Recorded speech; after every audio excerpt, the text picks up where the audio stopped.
नमस्कार दोस्तों, आप सभी को सावन के सोमवार की हार्दिक शुभकामनाएं। आज मैं आप सभी के समक्ष 16 सोमवार की व्रत कथा प्रस्तुत कर रही हूँ। आइए शुरू करते हैं। शिव शंकर भगवान की जय, माता पार्वती की जय। एक बार भगवान भोलेनाथ तथा माता पार्वती भ्रमण करते करते मृत्यु लोक में पहुँच गए। वहाँ विदर्भ देश के राजा ने अमरावती नगर में बहुत बड़ा शिव मंदिर बनवाया हुआ था। भगवान भोलेनाथ तथा माता पार्वती उसी मंदिर में रहने लगे। एक दिन माता पार्वती ने भगवान शिव के साथ चौसर खेलने की जिद की। शिव जी भगवान मान गए और खेल शुरू हो गया। जैसे ही खेल शुरू हुआ, मंदिर का पुजारी भी वहाँ आ पहुँचा।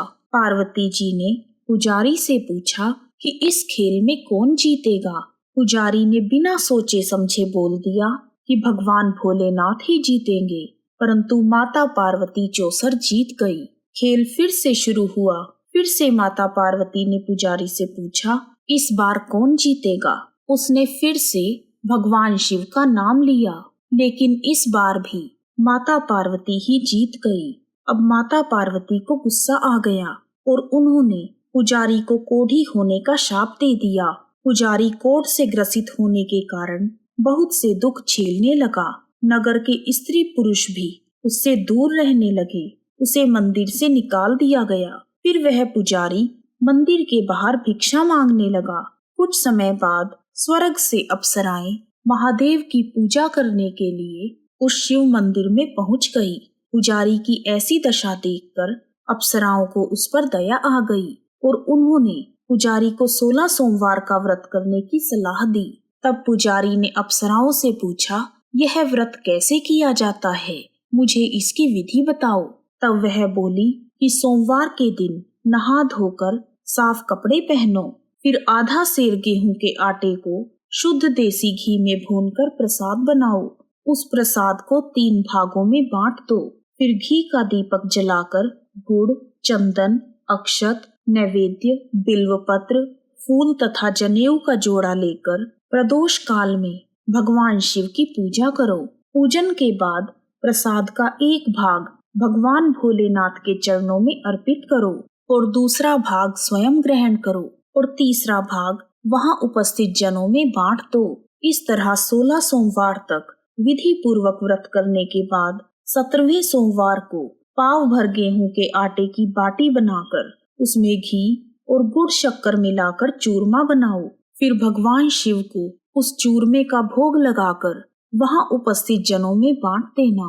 इस प्रकार 17 सोमवार तक भगवान शिव का व्रत करने से सभी प्रकार की मनोकामनाएं पूर्ण हो जाती हैं और भगवान शिव की कृपा बनी रहती है।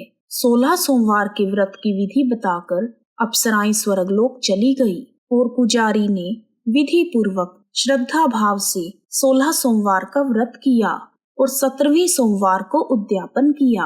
भगवान शंकर की कृपा से पुजारी का कोढ़ दूर हो गया और वह सुखमय जीवन व्यतीत करने लगा। कुछ समय बाद भगवान शिव तथा माता पार्वती फिर से उसी मंदिर में पधारे। माता पार्वती पुजारी को कोढ़ मुक्त देखकर आश्चर्यचकित रह गई। तब माता पार्वती ने पुजारी से पूछा कि तुम्हारा कोढ़ कैसे दूर हुआ। तब पुजारी ने माता पार्वती को 16 सोमवार के व्रत के बारे में बताया। पार्वती जी भी व्रत के बारे में सुनकर बहुत प्रसन्न हुई। उन्होंने पुजारी से विधि पूछकर स्वयं भी 16 सोमवार का व्रत शुरू किया और व्रत के प्रभाव से कार्तिकेय भगवान के हृदय में परिवर्तन हुआ और वह माता पार्वती के पास आ गए। अब माता पार्वती बहुत प्रसन्न हो गई। फिर एक दिन कार्तिकेय ने माता पार्वती से पूछा, हे माता, आपने ऐसा क्या उपाय किया है कि जिससे मेरा सारा क्रोध नष्ट हो गया और मैं वापस आपके पास लौट आया। तब माता पार्वती ने कार्तिकेय को 16 सोमवार व्रत की महिमा का वर्णन किया। कार्तिकेय भगवान अपने ब्राह्मण मित्र ब्रह्मदत्त के विदेश जाने से बहुत दुखी थे।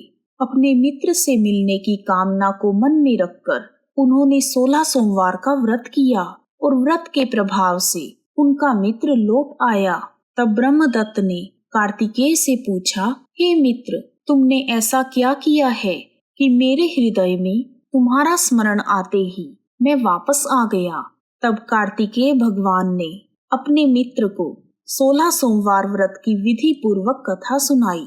ब्राह्मण 16 सोमवार के व्रत के बारे में जानकर प्रसन्न हो गया और उसने भी 16 सोमवार का व्रत किया और व्रत के पश्चात ब्रह्मदत्त विदेश भ्रमण पर निकला। वहां एक नगर के राजा की बेटी का स्वयंवर हो रहा था। राजा ने प्रतिज्ञा की थी कि मेरी हथनी जिसके गले में माला डालेगी उसी से मेरी पुत्री का विवाह होगा। ब्राह्मण भी यह सब देखने के विचार से महल में चला गया। वहां अनेक राज्यों से राजकुमार आए हुए थे। तभी एक सुसज्जित हथनी सूंड में माला लिए हुए वहां पर पहुंच गई और उसने वह माला ब्राह्मण के गले में डाल दी। तब राजा ने अपनी प्रतिज्ञा के अनुसार अपनी पुत्री का विवाह ब्राह्मण के साथ करवा दिया और उसे आधा राजपाट देकर विदा किया। एक दिन ब्राह्मण की पत्नी ने उससे पूछा, प्राणनाथ, आपने कौन सा ऐसा पुण्य कर्म किया है कि हथिनी ने सभी राजकुमारों को छोड़कर आपके गले में माला डाली और आपको इस राजपाट वैभव की प्राप्ति हुई। तब ब्राह्मण ने अपनी पत्नी को 16 सोमवार व्रत की महिमा बताई। तब उसकी पत्नी ने पुत्र कामना को मन में रखकर 16 सोमवार का व्रत किया और व्रत के प्रभाव से राजकुमारी ने एक सुंदर, सुशील तथा स्वस्थ पुत्र को जन्म दिया और पुत्र का नाम गोपाल रखा। जब वह पुत्र बड़ा हुआ तो उसने भी 16 सोमवार का व्रत किया और व्रत के प्रभाव से उसका विवाह एक बहुत बड़े राजा की इकलौती राजकुमारी के साथ हुआ। कुछ वर्षों के बाद राजकुमारी के पिता की मृत्यु हो गई। फिर गोपाल को उस नगर का राजा घोषित कर दिया गया। इस प्रकार 16 सोमवार के व्रत के प्रभाव से ब्राह्मण कुमार उस नगर का राजा बन गया और सुखपूर्वक जीवन व्यतीत करने लगा। राजा बनने के बाद भी वह 16 सोमवार का व्रत करता रहा। दूसरी ओर उसकी पत्नी की पूजा पाठ में कोई रुचि नहीं थी। जब गोपाल ने अपनी पत्नी को व्रत करने की सलाह दी तो उसकी पत्नी ने कहा, आपको किस बात की कमी है जो सारा दिन पूजा पाठ में लगे रहते हो? यह सब साधु संतों का काम है, मुझे यह सब उचित नहीं लगता। अपनी पत्नी के ऐसे वचन सुनकर वह चुपचाप शिवालय में पूजा करने चला गया।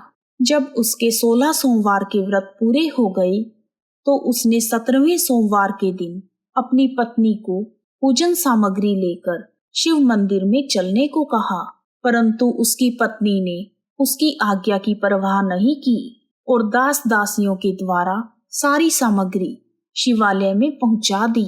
जब गोपाल ने भगवान शिव का पूजन किया तभी एक आकाशवाणी हुई कि हे राजा, अपनी इस रानी को महल से निकाल दे, नहीं तो यह तेरा सर्वनाश कर देगी। वाणी को सुनकर राजा के आश्चर्य का ठिकाना नहीं रहा और उसने तत्काल ही अपने मंत्रियों को बुलाकर यह सब बात बताई। मंत्री आदि सभी बड़े विस्मय और दुख में डूब गए, क्योंकि जिस कन्या के साथ राज्य मिला है राजा उसी को निकालने का जाल रचता है। यह कैसे हो सकेगा? सभी के साथ विचार विमर्श करने के बाद राजा ने अपनी पत्नी को महल से निकाल दिया। सैनिक रानी को अपने नगर से दूर किसी अन्य नगर में छोड़कर आ गए। रानी भूखी प्यासी परदेश में मारी मारी फिरने लगी। तब उसे एक बुढ़िया मिली। वह सूत काट कर बेचने जा रही थी। उस बुढ़िया से सूत उठ नहीं रहा था। उसने रानी से कहा, अगर तू मेरा सूत नगर के बाजार तक पहुंचा देगी तो मैं तुझे पैसे दूंगी। रानी ने उस बुढ़िया की बात मान ली और सूत को उठाने लगी। जैसे ही रानी ने सूत की गठरी उठाई, एक जोर की आंधी चल पड़ी और गठरी खुल गई और गठरी में रखा हुआ सूत धूल के साथ हवा में उड़ गया। तब बुढ़िया ने दुखी मन से रानी को वहां से भगा दिया। तब चलते चलते रानी एक तेली के घर पहुंची। तेली ने दया करके रानी को घर में रहने दिया। तभी शिव भगवान के प्रकोप से तेली के तेल के भरे हुए मटके एक एक करके फूटने लगे। तब तेली ने गुस्से में रानी को घर से भगा दिया। भूखी प्यासी रानी वहां से आगे की ओर चल पड़ी। रानी ने जल पीने के लिए जैसे ही नदी को छुआ तो जल सूख गया। वह अपने भाग्य को कोसने लगी और रोते हुए जंगल में पहुंच गई। वहां साफ पानी के तालाब को देखकर उसकी प्यास तेज हो गई और वह पानी पीने के लिए तालाब के पास गई। जैसे ही वह तालाब की सीढ़ियां उतर रही थी, तभी पानी में सैकड़ों कीड़े उत्पन्न हो गए। रानी ने वही पानी पीकर अपनी प्यास बुझाई और रोती हुई आगे चली गई। चलते चलते वह थक कर एक पेड़ के नीचे बैठ गई। जब वह पेड़ के नीचे बैठी, तभी पेड़ सूख गया। वह जिस भी पेड़ के नीचे बैठती, उसी के पत्ते झड़ जाते। भगवान की इस लीला को ग्वाले देख रहे थे। उन्होंने मंदिर के पुजारी को जाकर यह बात बताई, तो पुजारी जी ग्वालों के साथ वन में गए। रानी को देखते ही पुजारी जी समझ गए कि यह बड़े घर की कुपित नारी है। वह रानी को मंदिर में ले गए। रानी उसी मंदिर में रहने लगी। जब वह खाना बनाती तो खाना खराब हो जाता। जब वह आटा मांडती तो आटे में कीड़े पड़ जाते और सब्जी बनाती तब सब्जी जल जाती थी। पुजारी जी भी रानी के इस दुर्भाग्य से परेशान हो गए। तब दुखी मन से उन्होंने रानी से पूछा, हे पुत्री, तुमसे अवश्य ही कोई भूल हुई है, जिस कारण भगवान तुमसे नाराज हैं। पुजारी की बात सुनकर रानी ने अपने पति के आदेश पर मंदिर में जाकर शिव पूजा ना करने की बात बताई। तब पुजारी जी सब समझ गए और उन्होंने रानी से कहा कि तुम चिंता मत करो, कल सोमवार है, तुम कल से ही 16 सोमवार का व्रत आरंभ करो। रानी हर सोमवार को विधि पूर्वक व्रत करने लगी। जब रानी ने 17वें सोमवार के दिन व्रत का उद्यापन किया, तो वहां राजा को रानी की याद सताने लगी और राजा ने सैनिकों को रानी का पता लगाने के लिए भेज दिया। सैनिक रानी को ढूंढते ढूंढते मंदिर में पहुंच गए और उन्होंने रानी को साथ चलने के लिए कहा, तो पुजारी जी ने सैनिकों को वापस भेज दिया। सैनिकों ने वापस लौटकर राजा को पूरी बात बताई। तब राजा स्वयं उस मंदिर के पुजारी के पास पहुंचे और रानी को महल से निकालने के लिए पुजारी से क्षमा मांगी। तब पुजारी जी ने राजा से कहा कि यह सब शिव भगवान के कोप के कारण हुआ है। यह कहकर पुजारी जी ने राजा रानी को विदा किया। तब राजा रानी महल पहुंचकर खुशी खुशी जीवन व्यतीत करने लगे और जब तक जीवित रहे तब तक 16 सोमवार का व्रत करते रहे। सभी सांसारिक सुखों को भोगने के बाद वह दोनों अंत में शिवलोक को प्राप्त हुए। इस प्रकार जो मनुष्य 16 सोमवार की कथा को पढ़ते या सुनते हैं, उनकी सभी मनोकामनाएं भगवान शिव की कृपा से पूर्ण होती हैं। बोलो शिव शंकर भगवान की जय। इस प्रकार 16 सोमवार व्रत कथा पूर्ण हुई। कहानी सुनने वालों का भी भला और सुनाने वालों का भी भला। यदि आपको वीडियो पसंद आया है तो कमेंट बॉक्स में ओम नमः शिवाय लिखना ना भूलें। आप सभी का हार्दिक धन्यवाद। जय शिव शंकर भगवान।